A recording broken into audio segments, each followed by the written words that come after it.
Salamat sa iyo, aking Panginoon Jesus. Ako'y inibig mo at inangking lubos. Ang tanging alay ko sa iyo, aking Ama, ay buong buhay ko, puso at kaluluwa. Hindi makaya ng maipagkaloob.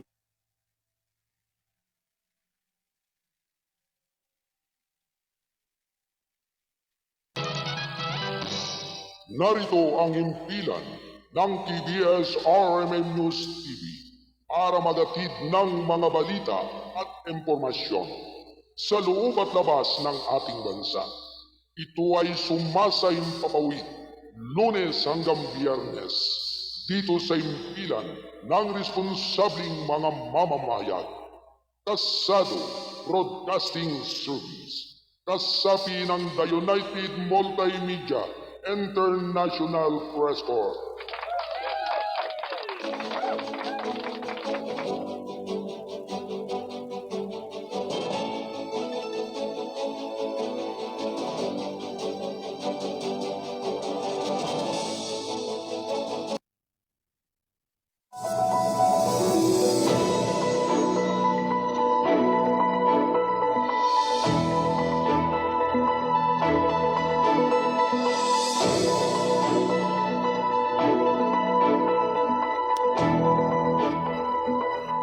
Gabay at patnubay.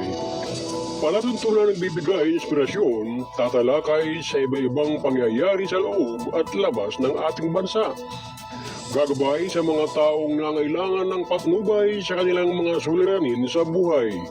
At ngayon, narito ang inyong program host, ang Mindurinyong Midnight Boy, Kuyang Arnold Aceveda Namuko.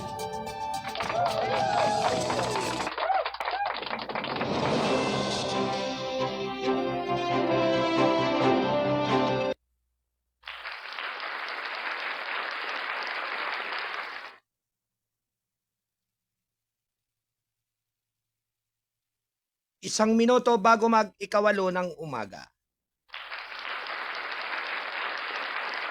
Ito ay atid ng TBS RMM News, Dyaryo na TV pa.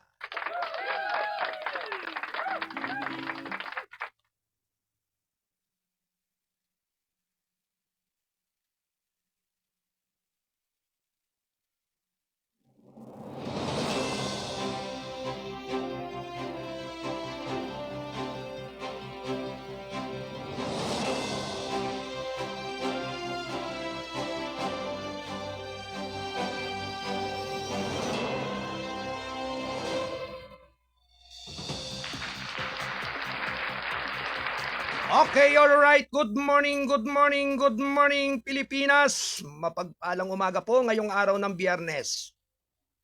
Magandang umaga, Luzon, Visayas at Mindanao sa lahat po ng ating mga taga-subaybay. Ito naman po tayo upang muling magsama-sama sa ating palatuntunan ng gabay at patnubay dito sa Kasado Broadcasting Service. Samahan po niyo ako sa loob ng isang oras ng ating pagtatanghal ngayong umaga ng araw ng Biyernes.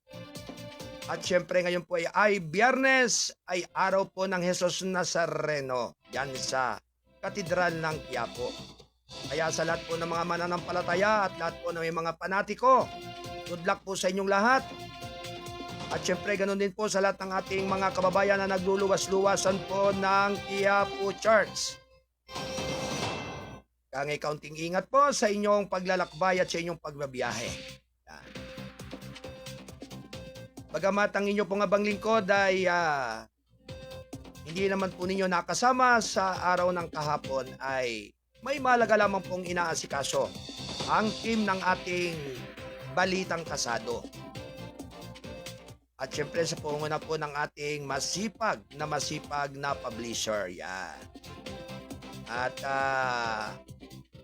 marami po sa ating mga kababayan ang lumalapit sa ating tanggapan upang sila ay matulungan sa kanilang mga mahalagang mga nilalakad sa mga opisina ng ating gobyerno at sa ating mga sangay ng mga tanggapan dito sa ating yan po sa iba't ibang area, sa national man o lokal. Yan. Anyway mga kasama, samahan po ninyo ako sa loob ng isang oras ang ating pagsasama-sama dito sa ating palatuntunan. At syempre sa pangalan po ng ating station manager, Kuyang Alan Valenzuela Bordeos. Ako naman po ang inyong abang lingkod, ang inyong Kuyang Arnold Acebeda Namuko. Nagpupugay po ng isang napakagandang araw po ng Biyernes, January 23, 2026. Yan. Talagang napakabilis po ng paglipas ng araw. Kaya yung 365 days, talagang malaki-laki na rin ang nababawas. 23 araw na. Kaya talagang kamakailan nga lamang ay katatapos lamang ng New Year, katatapos lamang ng Pasko. At ito na naman po ang unang buwan ng Enero ng taong 2026 ay malapit na naman muling matapos. Kaya napakabilis po ng paglipas ng araw. At ang mapapansin po natin ngayon tuwing madaling araw o hating gabi ay talagang napakalamig po ng simoy ng hangin. At talagang tumatagos hanggang sa laman yung lamig ng klima.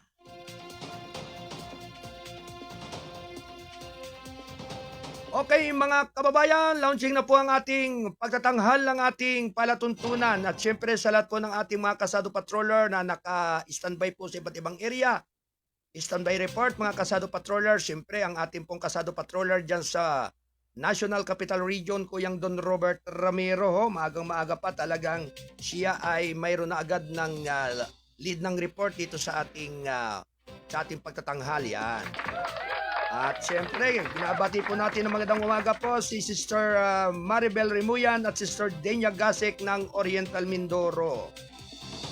Maraming salamat po sa inyong patuloy na pagsubaybay sa ating palatuntunan ng gabay at patnubay.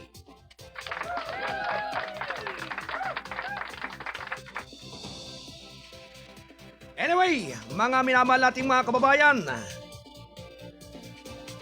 umungo muna po tayo sa mga paghatid ng ating mga balita. Round 1. Ready, go! Humina ang kidiada sa natitirang mababa.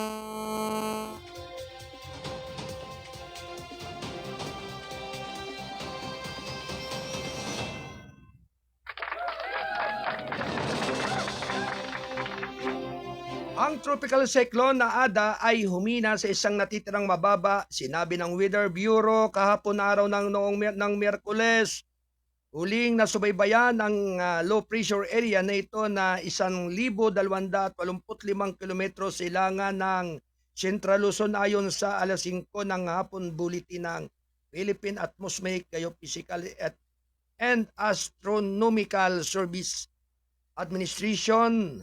Inaasahang mawawala ito sa susunod na 48 oras ayon sa Pag-asa.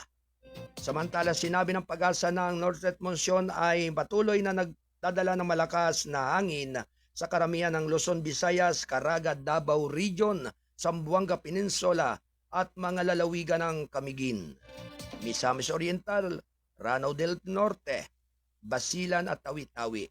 Ayon pa rin sa Pag-asa, may bill warning na sa mga baybayin ng Northern Luzon at Eastern Seaboards ng Southern Luzon at Visayas. Wow, thank you. 6 na minuto makaraan ng 8:08 ng umaga. Ito'y hatid ng Kasado Broadcasting Service RMM News, dyaryo na TV pa. DFA suportado ang paninindigan ng mga opisyal ng PH sa West Philippine Sea sa gitna ng babala ng Chinese SPAC. Round 1. Ready, go! Samantala mga kababayan, pinagtibay ng Department of Foreign Affairs ang kanilang posisyon ng WIS, Philippine Sea at sinusuportahan ng gobyerno at mga halal ng opisyal kasunod ng babala ng China na babayaran nila ang presyo sa paggawa ng umano'y mga provokasyon. Bilang tugon sa pahayag kamakailan ng tagapagsalita ng Ministring Panlabas, China, pinagtibay ng DFA ang suporta nito sa mga inihalal na opisyal ng publiko at mga institusyon ng gobyerno na gumaganap ng kanilang mga tungkulin sa pagtatanggol sa soberanya. Nararapat ng soberanya ayon ng jurisdiksyon ng Pilipinas, sinabi pa rin ng DFA sa isang pahayag. Inulit nito na ang mga pagkakaiba sa pagitan ng mga estado ay pinakamahusay na matutugunan ng pamagitan ng mga itinatag na diplomatikong channel sa halip na pampublikong palitan. Inilabas ng DFA ang pahayag matapos sabihin ang tagapagsalita ng Ministring Panlabas ng China na si Guo Xiaokun noong Enero 19 na ang tagapagsalita ng Philippine Coast Guard para sa West Philippine Sea na si Jay Tarilla ay malisyoso na nagpapakalat ng maling impormasyon tungkol sa China at walang pakundangang paglapastangan sa imahe ng China. Inakusan din niya na ang mga may katuturang individual na sa Pilipinas na gumagawa ng mga provocation, nalilito ang tama at mali bago sila binalaan ng babayaran nila ang presyo para sa kanilang ginawa. Sinabi pa rin ng DFA na ipagpapatuloy nito ang pagpapahayag ng mga posisyon ng Pilipinas sa West Philippine Sea at South China Sea. Sa matatag at pari-pareho na paraan, itinuturing ng Pilipinas ang United Nations Convention on the Law of the Sea at makasaysayang desisyon noong 2016 tungkol sa South China Sea bilang twin anchors ng patakaran sa aksyon nito sa West Philippine Sea. Ang award ay inisyo ng isang arbitral tribunal na binuo na sa ilalim ng UNCLOS noong Hulyo 12 noong taong 2016 at may autoridad na ang pag-angkin ng China ng makasaysayang karapatan sa mga mapagkukunan ng loob na siyam na dash line ay walang batayan sa batas. Itinaguyo din ito ang soberanya at jurisdiksyon ng Pilipinas sa exclusive economic zone nito sa West Philippine Sea. Mula noong unang bahagi ng Enero, ang representante ng tagapagsalita ng embahada ng China na si Guo at Tarilla ay nakipagpalitan ng mga barge sa mga pag-unlad sa West Philippines at inilarawan ni Tarilla ang posisyon ng Beijing bilang mas agresibo, konfrontasyonal at bukal na kabilang banda ibinasura ng embahada ng China bilang mali at walang batayan ang mga pahayag ng mga mambabatas ng Pilipinas. Kabilang na ang pahayag ni ML Partiles sa Representative Leila de Lima na bumabati ko sa mga aksyon ng China sa South China Sea. Thank you. 10 minuto makaraan ng 8:08 ng umaga. Ito ay hatid ng Balitang Kasado, ang pahayagang balansi at totoo, National Newspaper. At syempre, good morning po sa ating nasa Studio 2 Buluwagan ng Balitaan na kinaroroonan po ni Ate Cora Biernes, Ate Joy Pasco at ni Attorney Mike Bordeos. Hello Kuyang Mike, magandang umaga. At ganoon din po ang ating nasa Studio 3 Buluwagan ng Balitaan ni Kuyang Wayne Espino Lawson, ang ating news director yan. At siyempre ang ating pong nakakasama po dito sa ating himpila ng Studio 1 dito sa na sina Ate Del Rose Aldea Santos at Ate Rosemary Paderon. Magandang umaga po sa inyong lahat at sa lahat po ng ating mga Kasado family sa iba't ibang dako at area ng ating bansang Pilipinas. At ganun din po sa ating mga kasado patroller na nakamonitor at patuloy na naghahatid ng mga mahalagang mga balita. At syempre sa lahat po ng ating mga minamahal na mga kababayan po na nakikinig po sa mga sumandaling ito, maraming salamat po sa patuloy po ninyong pagtangkilik at pagsubaybay sa ating palatuntunan ng gabay at patnubay dito sa himpilan ng responsabling mga mamamayan. Anyway, tuloy-tuloy lamang mga kababayan ng ating pagbabalita. Okay, bigyan po natin ang daan ang pag-uulat ng ating kalsado patroller na naririyan po sa area at lugar ng National Capital Region, si Kuyang Don Robert Ramiro. Ito po mga kababayan ay may kaugnayan po dito sa Department of Human Settlement and Development, magtatatag ng 4PH program para pabilisin ang implementasyon ng pambansang pabahay ng kasalukuyang administrasyon. Yan. Ang detalye po ay magmumula po sa ating Kalsado Patrol 20 kay Kuyang Don Robert Ramiro. Alright, Kuyang Don Robert, standby report.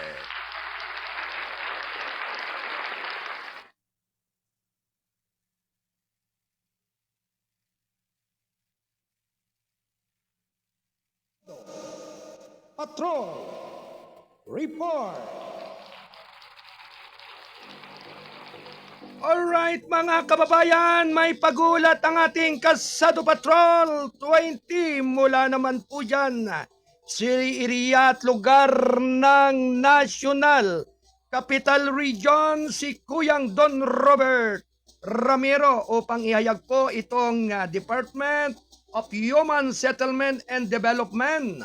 Magtatatag ng 4PH program para pabilisin ang implementasyon ng pambansang pabahay ng kasalukuyang administrasyon.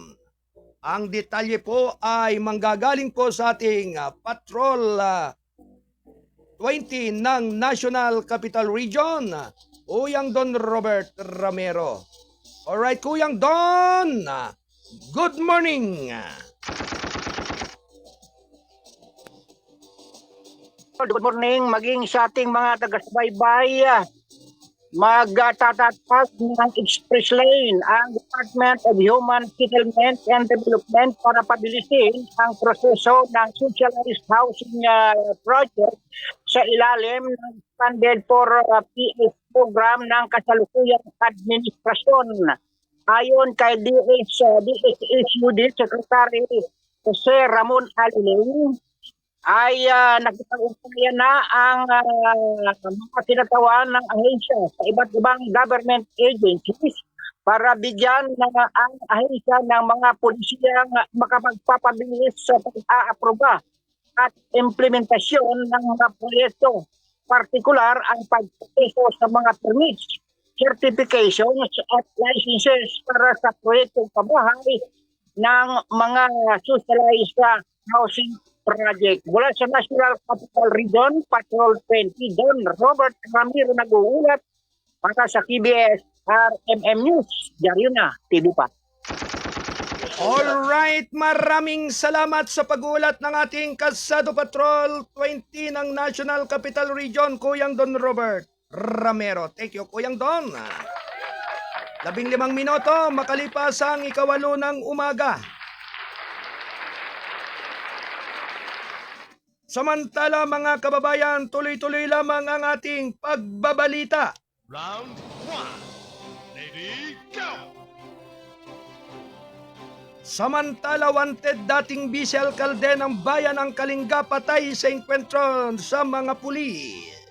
Round 1. Lady, go! Isang dating lokal na opisyal sa lalawigan ng Kalinga na pinaghahanap para sa isang serye ng mga malubang pagkakasala ang napatay sa isang shootout bago ang bukang liwayway sa pulisya noong Miyerkules. Si Cory Dicpas, dating vice-alkalde ng bayan ng Lubwagan ay napatay ng makipaglaban sa mga pulis sa isang shootout na tumagal ng 30 minuto ayon sa Philippine National Police. Sinabi pa rin ng PNP na una nang nasugatan si Dick Pos at dinala sa Kalinga District Hospital kung saan idineklara siyang dead on arrival. Isang pulis ang sugatan sa bakbakan at ngayon ay nasa stable na kalagayan, dagdag pa ng PNP. Pinupuri ko ang lahat ng tauhan na nakipagbahagi sa pagpaplano at operasyon upang aristuhin ang tumakas na ito, sabi ni Acting PNP Chief Lieutenant General Jose Melencio Nartatis Jr. Habang nangako ng tutulong sa sugatang pulis na kumpiska sa operasyon ng isang M16 rifle na may M203 grenade, launcher, isang M14 rifle, isang caliber 45 pistol, 19 na bala ng 40mm ammunition, 5 magasin para sa M14 rifle, 5 magasin para sa M16 rifle at 2 magasin naman na para sa caliber 45 pistol. Ayon pa rin sa PNP, kasama sa DICPOS sa lista ng most wanted persons ng Department of the Interior and Local Government dahil sa sunod-sunod na kriminal na pagkakasala, kabilang na ang pagpatay sa 2 pulis. Si DICPOS ay nagsilbi bilang kapitan ng barangay at vice alkalde ng bayan ng Lubwangan ng maraming bises. Muli siyang tumakbo bilang vice alkalde noong taong 2025 ngunit natalo. 18 minuto makaraan ng 8 ng umaga. Ito'y atid ng KBS RMM News, Dario na TV pa. Ito nga po ay kasapi ng The United Multimedia International Press Corps. Samantala mga kababayan, 8 OFWs ligtas matapos ang sunog sa pabrika sa Southern Korea ayon sa DMW. Round 1. Ready, go! Kinumpirma ng Department of Migrant Workers na ligtas ang 8 overseas Filipino workers matapos sundin ng isang plastic manufacturing company sa Namnyo, Paho, Gyeonggi-do, South Korea noong Biyernes. Sa isang post sa social media noong Merkules, sinabi ng migrant workers Secretary Hans Leo Kagdak na ang mga apektadong OFW ay nagtatrabaho sa South Korea sa ilalim ng Employment Permit System, isang programa sa gobyerno ng South Korea na nagbibigay daan sa mga maliliit na katamtamang laki ng mga negosyo ng legal na kumuha ng mga dayuhang manggagawa, kabilang na mga Pilipino lalo na sa sektor ng manipaktura, agrikultura at pangisdaan. Habang ang mga manggagawa naman ay hindi nasaktan ang kanilang trabaho, ay pansamantalang nabalisa dahil ang mga operasyon ng kumpanya ay nasuspinde, sabi niya. Noong linggo, nakipagpulong ang mga apektadong OFW sa mga opisyal ng Philippine Embassy sa Seoul na pangunguna ni Ambassador Bernadette Teresa Fernandez kasama sina Libor at si Rosemary Dukis at Welfare Officer Cornelia Chanco. Ang mga OFW ay binigyan ng relief aid at tulong pinansyal, habang ang embahada naman ng Pilipinas ang nagpadali sa pag-a-apply ng suporta ng mga nawala o nawasak na sunog. Samantala, pinasalamatan naman ni Kagdak ang gobyerno ng South Korea na mabilis na pagtugon sa emergency. Sinabi rin niya na patuloy na susubaybayan ng DMW ang mga pangyayari at magbibigay ng suporta sa mga apektadong manggagawa. Thank you. 20 minuto makaraan ng 8 ng umaga. Samantala mga kababayan, Subic Chapel pansamantalang isinara matapos lapas tanganin. Round 1. Ready, go!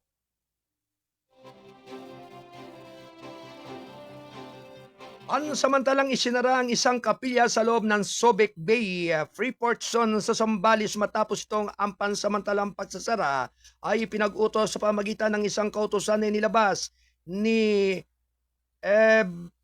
Bishop Bartolome Santos Jr. noong Enero 19, isang araw matapos masira ang San Roque Chapel at ang Adoration Chapel nito. Ang Sacred House and the Monstrance ay naiwan na sa sahig, sabi niya sa isang artikulo na naipost sa Catholic Bishop Conference of the Philippines news website noong Miyerkules. Idinagdag pa ni Santos na nawasak ang monstrance at ang mga sagradong imahe. Ang mga gawaing ito ay ginawa ng isang taong nagdurusa sa kawalan ng katatagan ng pag-iisip na maaaring dahil sa pang-aabuso sa mga ipinagbabawal na sangkap, sabi niya. Ang obispo ay hindi nagpataw ng kanonikal na parusa dahil sa kalagayan ng tao. Sa halip ay pinuri ang individual na awa ng Diyos. Ang kapilya na muling nagbubukas lamang o magbubukas lamang pagkatapos ng pagkukumpuni at isang penitential rite of reparation. Samantala, nananawagan si Santos sa mga Katoliko na manalangin, mag-ayuno at gumawa ng gawaing kawanggawa na nagsasabing ang insidente ay dapat palalimin ng pagmamahal sa Eucharistia at paggalang sa mga sagradong lugar. Sa ilalim naman ng Canon 1211 ng Code of Canon Law, ang lokal na ordinaryo sa kanyang paghusga ay maaaring mag-utos ng isasagawa ang mga gawain kung ang mga sagradong lugar ay inilabag ng malubang nakapinsalang mga gawain na nagdudulot ng iskandalo sa mga mananampalataya at napakalubhang mabigat at salungat sa kabanalan ng lugar, na ang pagsamba ay hindi maaaring ipagdiwang hanggat hindi nararapat na bayad sala. Thank you. 23 minuto makalipas ang 8 ng umaga. Alright, good morning kay Brother Rogelio Ahena ng Oriental Mindoro. Yan. Shout out sa kanya at kay Brother Joel Mendoza dyan sa lungsod ng Calapan. Morning po, Brother Arnold from Brother Rogelio Ahena ng Calapan City. At syempre, sa tuloy-tuloy lamang mga kababayan ng ating balitaan at mga informasyon. Round 1. Lady, go! Samantala, solo naghain ng panukalang batas na i-reset ang botohan ng BARM sa September 28.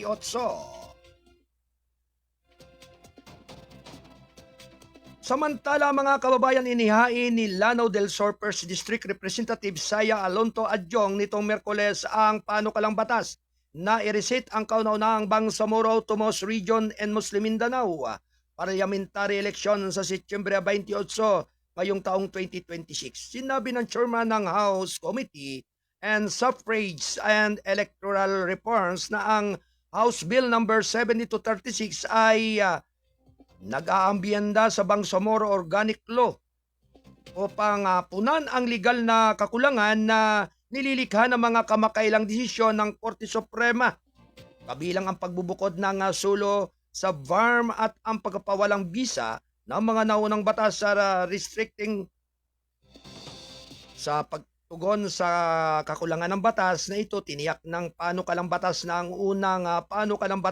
unang halalan ng parlamentaryo ng BARM ay maaaring magpatuloy sa isang mapayapa, maayos at ganap na naaayon sa batas na paraan sa ganap na pagsunod sa saligang batas, ang Bangsamoro Organic Law at ang umiiral na jurisprudence, sabi ni Adjong sa isang pahayag.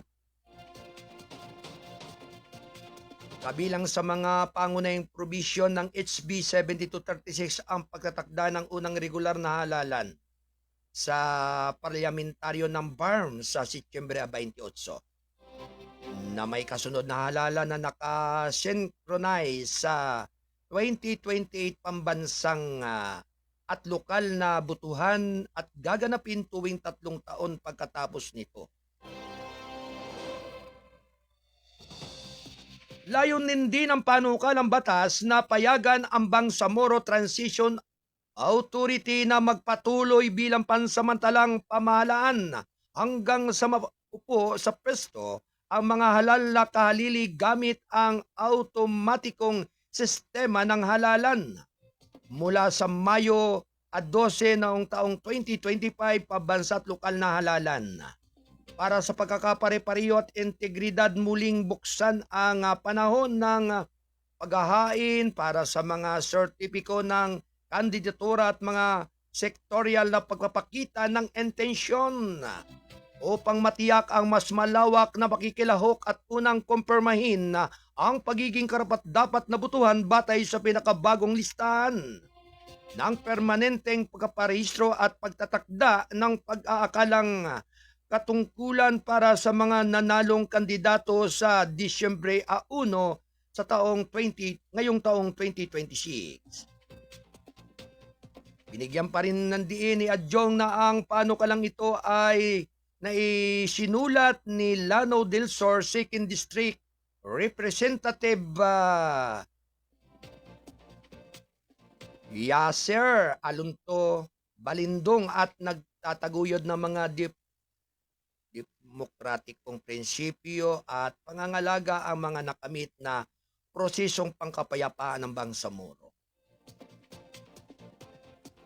Ang panukalang batas na ito ay mahalaga upang mapanatili ang integridad ng prosesong pangkapayapaan ng Bangsamoro at upang mayhatid naman ang isang legal, transparent at demokratikong transition sa isang ganap na inihalal na parlamento sa pamagitan ng pag-reset ng petsa ng halalan. Binibigyan namin ng Commission on Election ng sapat na oras upang maganda muling gumuhit ng mga presento batay sa mga bagong distrito at magsasagawa ng isang mapayapa, maayos at kapanipaniwala na pagsasanay sa halalan, sabi niya. Samantala, taus-puso niyang pinasalamatan ang BTA Parliament sa pagpasa ng Parliament Bill number 415 na nagtatatag ng 32 single-member parliamentary districts sa BARM at isang mahalagang kinakailangan para sa isang legal na mapayapang proseso ng halalan.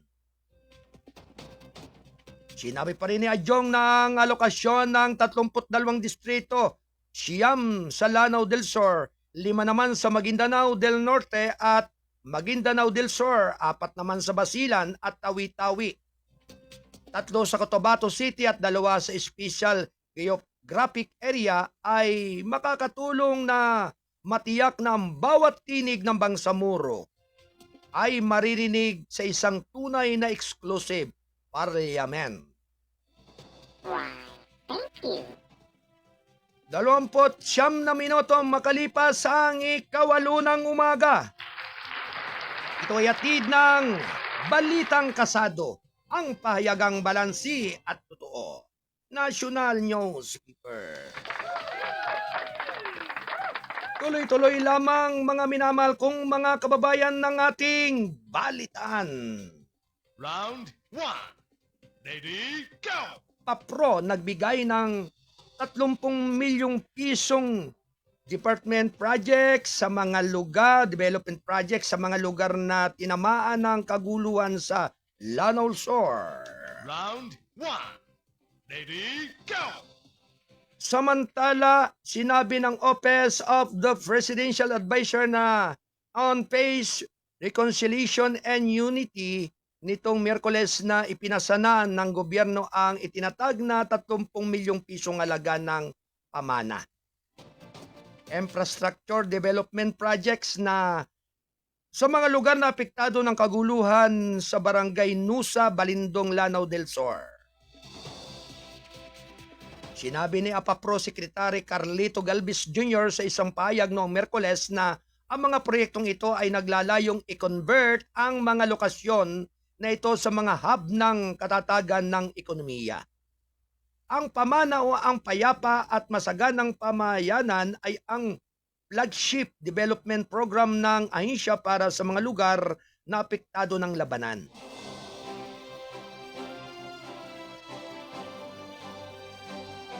Pinangunahan ni Galvez ang turnover ng mga proyektong pangkaunlaran na kinabibilangan ng Peace Landing Port na nagkakahalaga ng 15 milyong piso ang groundbreaking ceremony para sa isang water system project na nagkakahalaga din ng 15 milyong piso noong Enero 16. Ang mga pamumuhunan sa infrastruktura na ito na nagkakahalaga naman ng 30 milyong piso ay nagsisilbing konkreto pagpapakita ng pangako ng gobyerno na magdadala ng mga dividendo ng kapayapaan at pagunlad sa mga komunidad sa buong Bangsamoro Autonomous Region sa Muslim Mindanao.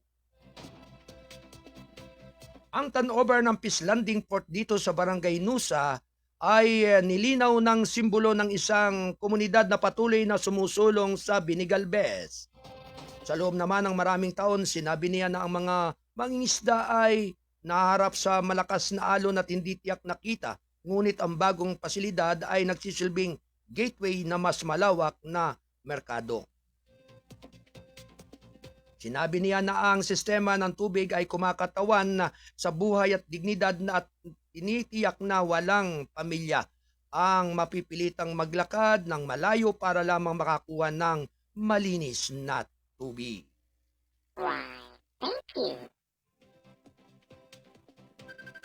Ganap na alas 8:32 ng umaga. Ito ay atid ng Balitang Kasado, ang payagang balansi at totoo. National Newspaper. Samantala mga kababayan, patuloy lamang po kayong tumutok at sumabaybay sa ating palatuntunan ng gabay at patnubay dito sa ating impilan ng responsabling mga mamamahayag. Ito pa rin ang inyong abang lingkod, ang inyong kuya, ang kuya ng lahat, ang Mindorinyong Midnight Boy, ang inyong Hoyang Arnold Acebeda Namuko. Pellbox nakapagtala ng mahigit 400 lindol sa malayo sa pampang sa paligid ng Sultan Kudarat. Round 1. Ready, go! Ayon pa rin sa Philippine Institute of Volcanology and Seismology, mahigit 400 mahina hanggang katamtamang lindol ang naitala sa paligid ng kalamansing Sultan Kudarat. Mula alas 10:52 ng gabi hanggang sa alauna ng hindi bababa ang 135 mga ito na may magnitude mula 1.5 hanggang 5.2 ay nakaplat o natagpuan.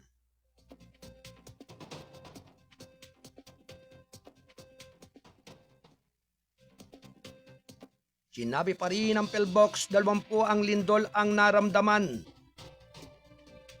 Inimok ng ahensya ang publiko na maging handa at gawin ang duck drop cover and hold. Pinayuhan ng mga nasa baybayin na manatiling alerto at mapag-ingat sa mga palatandaan ng tsunami. Inikayat din ng publiko na suriin ang mga update sa pamagitan ng website ng Pellbox o official na social media account. Thank you.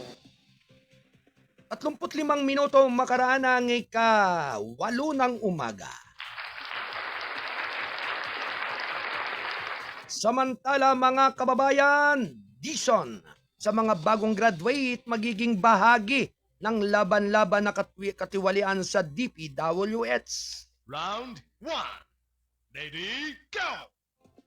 Nananawagan si Public Works and Secretary Benz Dison sa mga kabataang Pilipino na at fresh graduates na sumali sa Department of Public Works and Highways at tumulong sa pagsugpo sa katiwalian. Sa kauna-unahang DPWH Campus Job Fair na ginanap sa Mapua University na sa Intramuros, sinimok sila ni Dison na mag-apply na nagsasabing ito ay isang ginintuang pagkakataon para sa mga batang enhenyero na maging bahagi ng solusyon.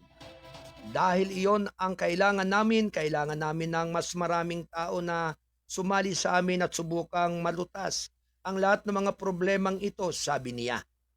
Sa pagbubukas ng job fair kung saan higit sa 300 mga mag-aaral aplikante ang lumahok. Ngunit kailangan nating alisin ang mga bulok na itlog at kailangan nating magdala ng sariwang dugo.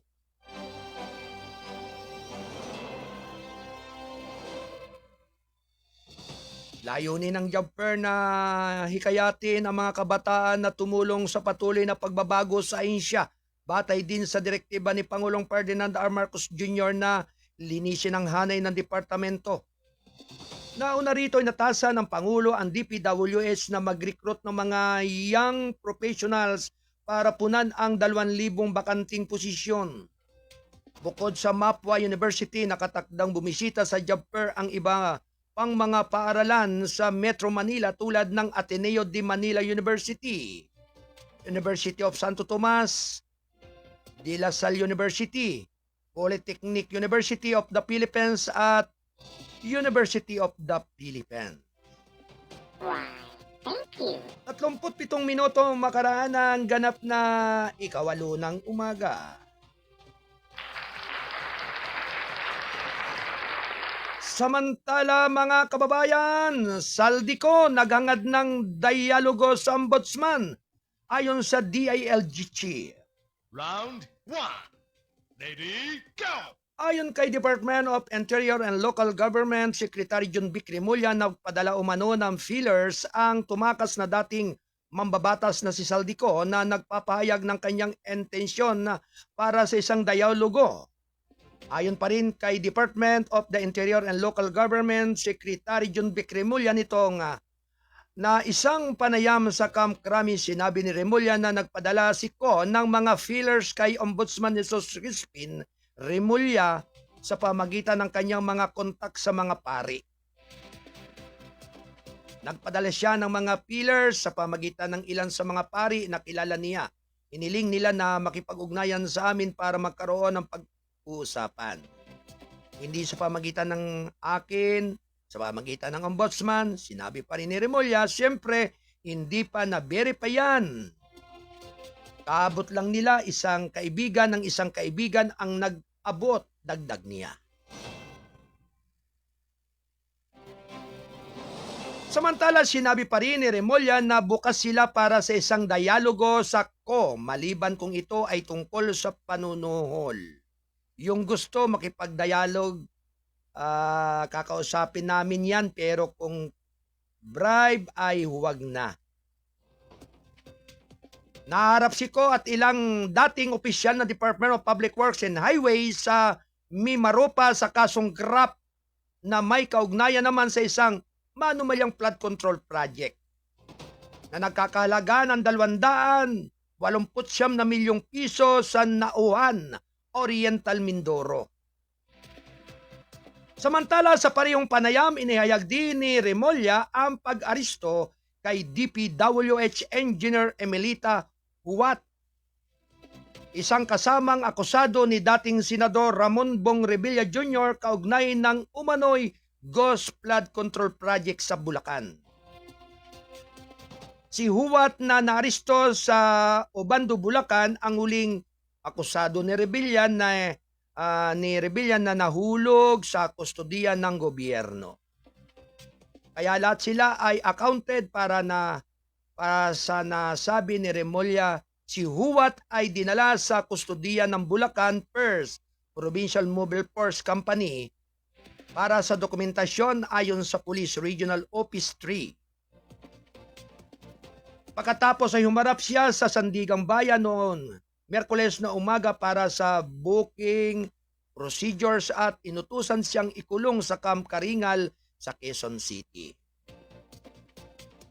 Nauna nang inaresto ng mga awtoridad si Revilla at 5 sa kanyang mga kasamahan sa pag-aresto matapos maglabas ng warrant of arrest ang Sandigan Bayan 3rd Division. 40 minuto makalipas ang ikawalo ng umaga.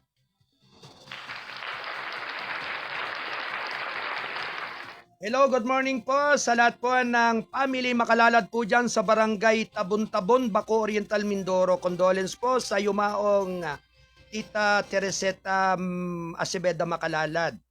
Ang palatuntunan po ng gabay at patnubay ng inyong Kuyang Arnold ay nakikiramay po sa pagyao po ng ating pong kapatid na si Tita Tereseta Acebeda Macalalad. Condolence po sa lahat ng buong pamilya Macalalad and Acebeda. Samantala mga kababayan, tuloy-tuloy lamang ang ating balitaan.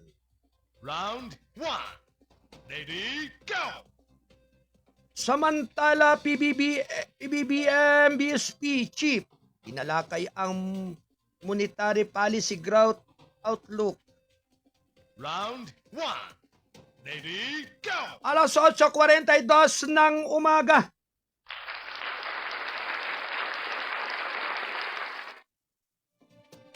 Samantala mga kababayan, katatanggap na si Pangulong Ferdinand. Nakatanggap na si Pangulong Ferdinand R. Marcos Jr. ng update single sa mga aksyon ng Bangko Sentral ng Pilipinas. Monetary policy at economic outlook ng bansa ayon sa Presidential Communication Office. Ito ay matapos makipagpulong si Pangulong Marcos kay BSP Governor Eli Remoluna Jr. sa palasyo ng Malacañang na sa Maynila noong Martes. Sa isang payag, sinabi ng PCO na ipinalam ni Remoluna kay Pangulong Marcos ang desisyon ng Monetary Board noong Disyembre taong 2025 na bawasan ang pangunahing rate ng interest ng BSP sa 4.5% mula sa 4.75% noong Oktubre noong taong 2025 bilang bahagi ng pagsisikap na suportahan ang aktibidad ng ekonomiya sa gitna ng pagpapagaan ng presyo ng inflation. Ibinabari ng MB ang pinakamataas na policy making body ng BSP ang interest rate sa overnight deposit sa 4% mula sa 4.25%, gayon din sa overnight lending facilities sa 50% mula sa 5.25%. Na pinakahuling pagpupulong na patakaran sa pananalapi, inaasahan ng BSP na ang paglago ng ekonomiya ay nananatiling katamtaman hanggang sa unang semestre ng 2026 bago ang isang round bound sa taong 2025 na bahagyang suportado na mas maaga na pagpapagaan ng patakaran, sabi ng PCO. Nabanggit din ng sentral ng bangko na ang kasalukuyang siklo ng pagpapagaan ng patakaran sa pananalapi ay malapit nang matapos na nagpapahiwatig ng isang mas nasusukat na diskarte sa pagsulong habang patuloy itong sinusuri ang mga kondisyon pang-ekonomiya sa loob at pandaigdigan. Sa nasabing pagpupulong, tinatalakay din ang pananaw ng World Bank para sa ekonomiya ng Pilipinas na inaasahan ng pagbawi ng paglago sa susunod na 2 taon ayon sa PCO. Inaasahang tataas ng World Bank ang pribadong pagkukonsumo kung mananatiling mababa ang inflasyon, mananatiling malakas ang trabaho at ang pagpapagaan ng pananalapi ay magpapababa ng mga rate ng interest na maghihikayat sa mga negosyo at sambahayan na gumastos at mamumuhunan ng higit pa, sabi nito. Sinabi pa rin ng PCO na ang pamumuhunan ay makikitang tumataas din habang ang mga proyektong pampublikong infrastruktura ay nagpapatuloy at ang mga kamakailang reforma sa liberalisasyon ay lalong nagpapabuti sa kapaligiran ng negosyo ng bansa. Upang matiyak ang pangmatagalang eksklusibong paglago, binigyan din ng World Bank ang panangangailangan para sa mga rehiyong may mababang kita at katamtamang kita na patuloy na lumalago na mas mabilis kaysa sa Metro Manila, dagdag pa ng PCO. Thank you. 46 minutos makaraan ang 8:08 ng umaga. Samantala, Nartatis nakatakdang makakuha na ng 4-star rank ng magretiro si Torres sa Philippine National Police. Round 1. Ready, go! Nakatakdang tanggapin ni Acting Philippine National Police Chief Lieutenant General Jose Melencio Nartatis Jr. ang kanyang 4-star rank sa susunod na linggo. Kasunod ng opisyal na pagreretiro ng kanyang hinalinhan na si General Nicolas Torre III, wala pang schedule si Presidente.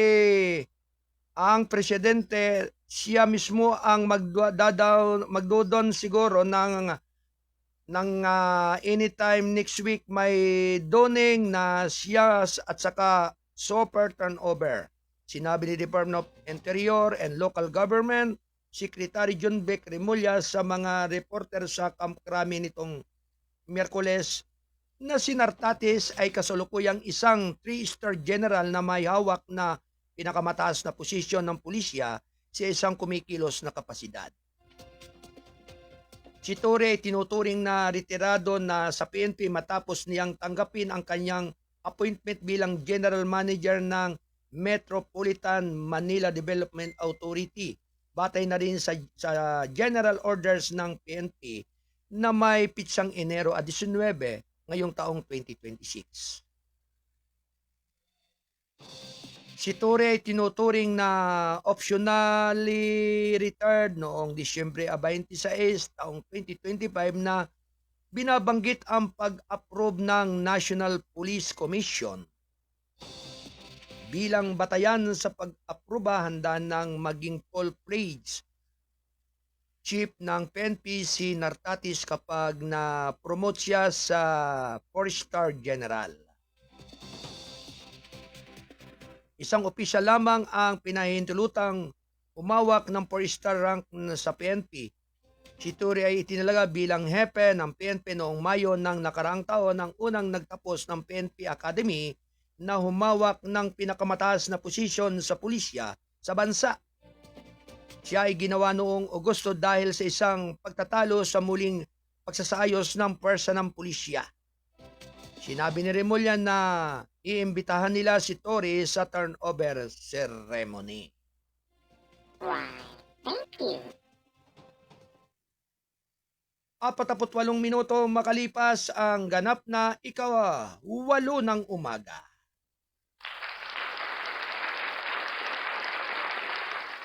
Samantala mga kababayan, tuloy-tuloy lamang ang ating pagbabalita. Round 1. Ready, go! PNP mahigpit na nagpapatupad ng no re-entry policy sa Mayon Danger Zone. Round 1. Ready, go! Inatasan ang mga unit ng pulisya sa Bicol Region na mahigpit na bantayan at pigilin ang mga residente na muling makapasok sa danger zone sa paligid ng bulkan, Mayon, sa gitna ng tumitinding kaguluhan nito. Sa isang pahayag nitong Miyerkules, sinabi ni PNP na kasalukuyan silang nakipag-ugnayan sa mga local government units sa lugar upang matiyak na mahigpit na sinusunod ang lahat ng safety protocols.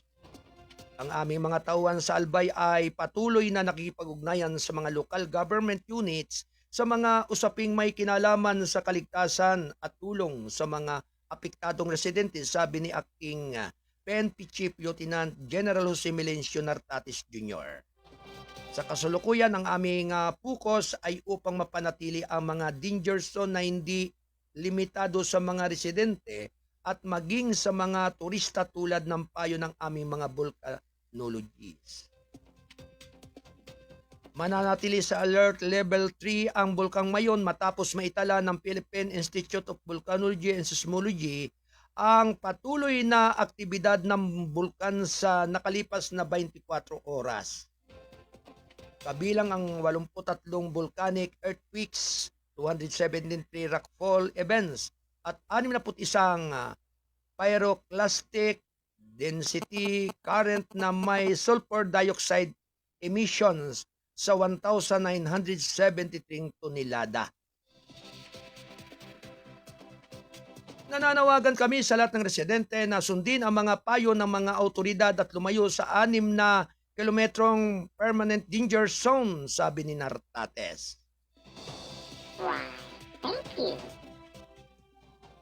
51 minuto, makalipas ang 8 ng umaga, ito'y atid ng Balitang Kasado, ang pahayagang balansi at totoo.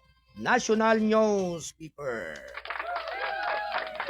Army malugod na tinanggap ang moral boosting pagbisita ni PBBM sa mga tropa ng 3ID.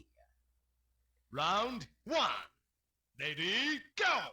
Mula naman sa Bacolod City ang pagbisita kamakailan ni Pangulong Ferdinand R. Marcos Jr. sa Negros Occidental at Antique ay nagsisilbing inspirasyon sa mga tropa ng Philippine Army na sa pagpatupad ng kanilang mga tungkulin ayon kay 3rd Infantry Division. Commander Major General Michael Samson itong Merkules sa 303rd Infantry Brigade sa Morcia Negros Occidental nitong Lunes, sinalubong ng punong ehekutibo sina Samson at Brigadier Commander Brigadier Tido Musmo kasama ang mga commander ng batalyon ng mga unit ng Army sa buong Negros Island. Mas maaga sa araw na iyon, si Brigadier General Nel Richard Patricio, commander ng 301st Infantry Brigade ay kanila kabilang sa mga opisyal ng seguridad na tumanggap na sa Pangulo sa Antique. Sa isang payag noon, sinabi ni Samson na ang presensya ng Pangulo sa Negros Occidental at Antique lalo na sa mga pangunahing proyekto na nagdudulot ng pag-unlad at oportunidad ay isang malakas na palaala na ang gawain ng mga persya ng gobyerno ay nakahanay sa pagtataguyod ng kapakanan ng mamamayan. Ang kanyang pagbisita ay nagbibigay inspirasyon sa amin na gampanan ang aming mga tungkulin ng may panibagong lakas. Alam na ang bawat pagsisikap ay nag-aambag sa kapayapaan at pag-unlad ng aming mga komunidad, dagdag niya. Sinabi pa rin ni Samson na ang pagbisita ng Pangulo ay nagpapakita rin ng pangako ng gobyerno hindi lamang sa pag-unlad kundi pati na rin sa pagpapalakas na pakikipagtulungan sa pagitan ng mga sibilyang komunidad at mga persang panseguridad. Sa kanyang pagbisita sa Negros Occidental, pinangunahan ni Pangulong Marcos ang inspeksyon sa Samag Water Treatment Plant na pinamamahala ng Bacolod Bulk Water Incorporated Barangay Salvacion, Morcia. Pinangunahan ng Pangulo ang inaugurasyon ng Antique Airport Development Project sa paliparan ng Ebelio B. Javier na bayan ng San Jose de Buenavista. Thank you. 6 na minuto bago mag-9 ng umaga. Ito ay atid ng Kasado Broadcasting Service RMMU, Diaryo na TV pa. At syempre, tanggapin po natin ang pagbabalita ng ating Kasado Patrol 25 mula naman po dyan sa area naman ng Calabarzon, dyan sa Cavite. Nandyan po si Kuya Lando Luto upang ihatid ang kanyang mahalagang balita. Ito po ay may kinalaman mga kababayan. Dating dating CIDG chief pinasisibak na sa tungkulan dahil sa kaso ng nawawalang mga sabongero sa buong detalye ng ating Kasado Patroller, ang ating Kasado Patrol 25. Magmumula po kay Kuya Lando Luto. Alright, Kuya Lando, standby report.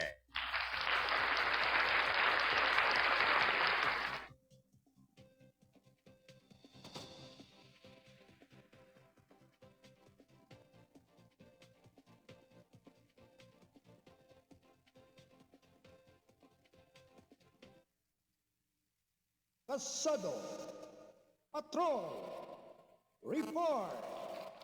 Alright mga kababayan, may pagbabalita ang ating Kasado Patrol 25 ng Calabarzon area. Si Kuyang Lando Loto si Double L, dating CIDG chief, pinasisibak na sa tungkulin dahil sa kaso ng nawawalang mga sabongero. At syempre ang buong detalye po ay magmumula kay Double L.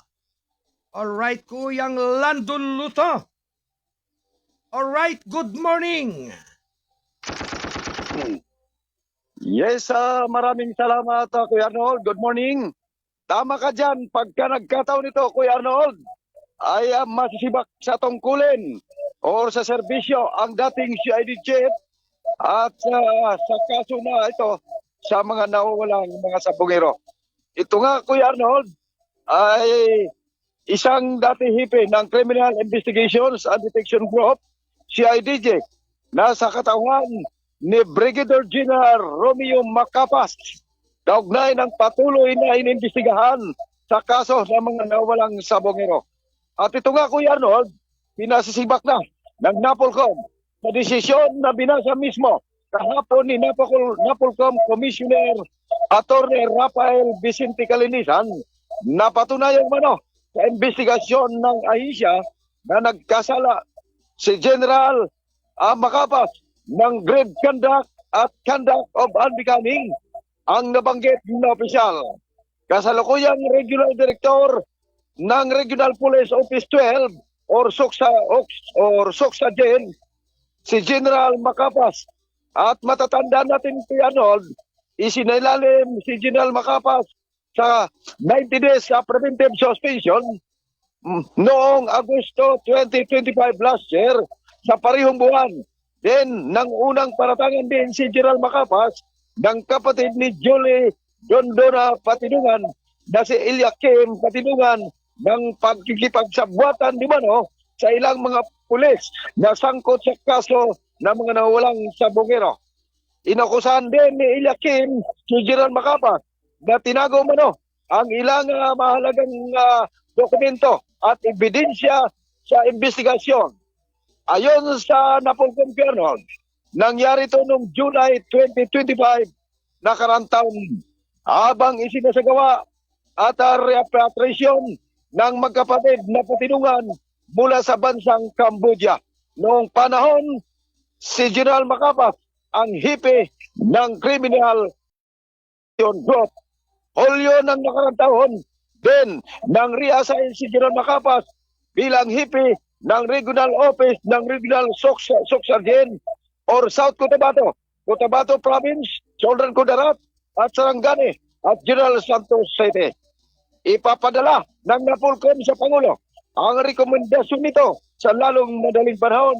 Kailangan ng presidential approval o direktiba kay Pangulong Bongbong Marcos Jr. ang pagsibak kay General Macapas dahil siya ang presidential appointees tulad ng lahat ng full-fledged colonel at mga general.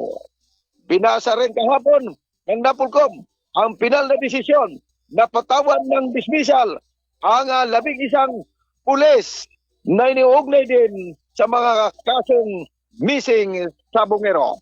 Mula pa rin dito sa lalawigan ng Batangas o sa Calabarzon area, mostly sa Cavite, Kasama Patrol 25. Ako si Double L, Kuya Lando Luto, nag-ulat para sa KBS RMM News. Diaryo na. TV pa. Kuya Rod, may mabatiin lamang ako. Okay, go ahead, Kuya Lando.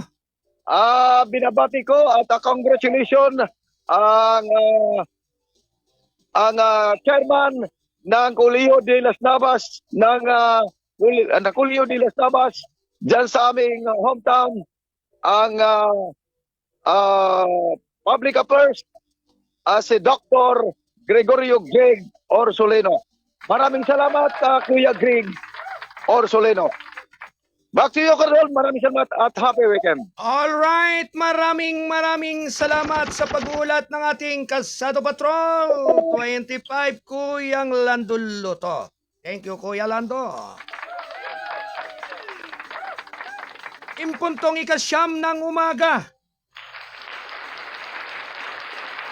Ito ay atid ng Kasado Broadcasting Service RMM News, Diaryo na TV pa. Isunod po naman natin mga kababayan ang pag-uulat ng ating Kasado Patrol 40 mula naman po dyan. Serya naman at lugar ng Quezon City. si Kasado Patrol 40, si Kuyang John Santosidad.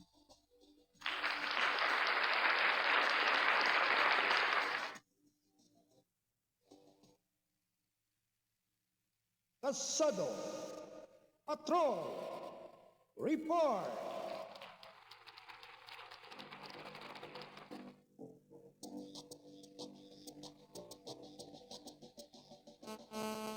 Alright mga kababayan, tanggapin po natin ang pagulat ng ating Kasado Patrol 40 mula naman po dyan.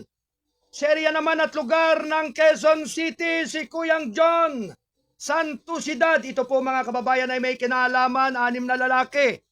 Arestado sa bypass operation sa magkahiwalay na lugar dyan sa Quezon City. Ang detalye po ay magmumula kay Kuyang John Santosidad.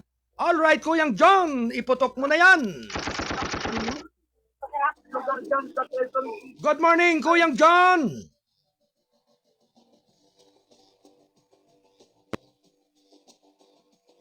Kuyang John. Ahoy, nawala ka na naman, Kuyang John. Alright, babalikan po natin si Kuyang John. Okay, Ate Del, pakikunik uli kay Kuyang John. Talagang alright already, Kuyang John, sa iyong pagbabalita. Ganap na 2 minuto makalipas ang ika-9 ng umaga.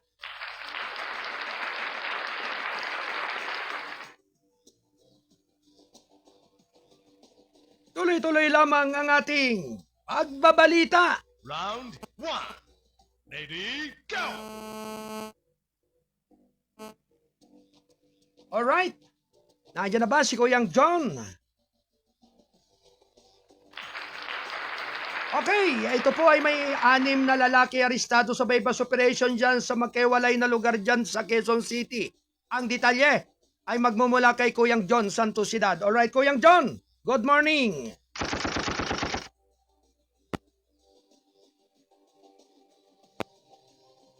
Ng kinasang bypass operasyon kagabi ng mga Drug Enforcement Unit, Station 6, Batasan Hills, Quezon City. Nakilala ang mga suspect sa alias lamang Leo, 60 taong gulang, at dating nakulong dahil umano sangkot sa droga. Lugan, 19 taong gulang. Dudoy, 41 taong gulang. At Alexis, 21 taong gulang. Ang mga suspect, kapwa mga residente ng Barangay Batasan Hills, Quezon City, nakupiska ng mga operatiba mula sa mga suspect, 5 pirasong plastic sachet ng hinalaang sabo, 3 cellphone, 1 coin purse at 300 pesos bilang bypass money. Nangyari ang nasabing bypass operasyon sa area ng Freedom Park, Batasan Hills, Quezon City, kagabi, January 22, 2026. Mandatory witness, Barangay Kagawad, Winky de la Rosa. Samantala, Kuya Arnold, na-aresto naman ang 2 lalaki sa bypass operation pa rin ng mga Drug Enforcement Unit, Station 13, Payatas, Bagong Silangan, Quezon City. Kanina ng madaling araw, nakilala ang 2 suspect, sina Sani Anohida, 45 anyos, at Erwin Albarina, 49 anyos. Ang 2 kapwa nagtrabaho bilang cab driver ng Ditadjak at mga residente ng mga Barangay Bagong Silangan, Quezon City. Na-recover ng mga operatiba mula sa mga suspect 5 pirasong plastic sachet ng hinalaang sabo, 2 cellphone, 1 coin purse at 200 pesos bilang bypass money. Nangyari ang nasabing bypass operasyon sa area ng Pilsade, Puwa, Barangay Bagong Silangan, Quezon City. Kanina ng madaling araw, January 23, 2026. Mandatory witness, Barangay Kagawad, Franz Pihano, Barangay Official, Barangay Bagong Silangan, Quezon City. Mula dito sa Quezon City, ako si John Santosidad, Kasado Patrol 40, nag-uulat para sa CBS RMM News. Jarina TV pa. Balik sa iyo, Kuya Arnold. Alright, maraming salamat sa pag-uulat ng ating Kalsado Patrol 40 mula naman sa Quezon City, Kuyang John Santosidad. Thank you, Kuyang John. Alright, maraming salamat po sa lahat ng ating mga taga-subaybay at sa lahat po ng ating mga suki, Luzon, Visayas at Mindanao. Shout out kay Maria Teresa Roca Palomar ng Sico Bless, Batangas City. Mapagpalang umaga po sa inyong lahat dyan sa mga taga Sico Bless ng lungsod ng Batangas. Sa pamilya Palomar and Roca. Magandang morning at syempre shout out and watching from Las Navas Town, Northern Samar. Dr. Gregorio Greg Orsolino, Vice President for Academic Affairs and former College of Dean Resident from Balitang Kasado, syempre mula kay Double L. At syempre ang pagbati po ay mula pa rin po sa ating palatuntunan ng Gabay at Patnubay ni Kuyang Arnold. Good up sa lahat po ng ating mga tagapakinig. Maraming salamat po sa inyong mga pagsubaybay sa umigit kumulang na 2 oras ng isang oras ng ating pagtatanghal ngayong umaga. At syempre sa lahat po ng ating mga taga-subaybay, happy weekend po at maligayang araw po ngayong araw ng Biyernes. Syempre January 23 yan. Kaya ilang araw na lamang po at magkakatapusan na ng buwan ng Enero.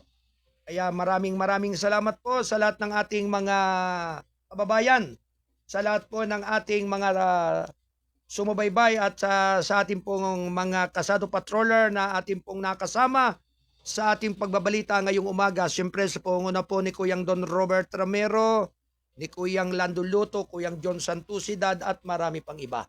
Anyway, sa lahat po ng ating mga kolumnista ng Balitang Kasado at sa ating pong mga writer, maraming salamat po sa inyong patuloy na paghatid ng mga mahalagang mga balita at impormasyon. Likewise, sa lahat din po ng ating mga patroller sa iba't ibang area at dako ng ating bansa. Maraming salamat din po sa lahat ng ating mga nakasama po dito sa ating Studio 1. Sa panguna po ni Ate Del Rose Aldea Santos at Ate Rosemary Paderon Lawson. At ganoon din po sa lahat po ng ating mga minamahal mga kabayan po dyan sa lugar po ng Oriental Mindoro. Dyan po sa Viva Kipipi Divine Healing, brother at sister. Mapagpalang umaga po sa inyong lahat. At naway laging subabawat isa sa ating mga kababayang Pilipino ang kalakasan at kalusugan ng pangatawan. With up, sa lahat po ng ating mga taga-panood at taga-pakinig, muli po tayong magkikita sa araw ng Lunes. So ganap na 8 ng umaga hanggang 10 official time. Kung kaya't maraming salamat po sa inyong patuloy na pagtangkilik at pagsubaybay. Sumayin nyo nawa ang pagpapala ng ating dakilang lumikha. Adios, babalos, amigo! Bye-bye!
bang mabigyan naman ang may 110 mga trabahador sa barangay?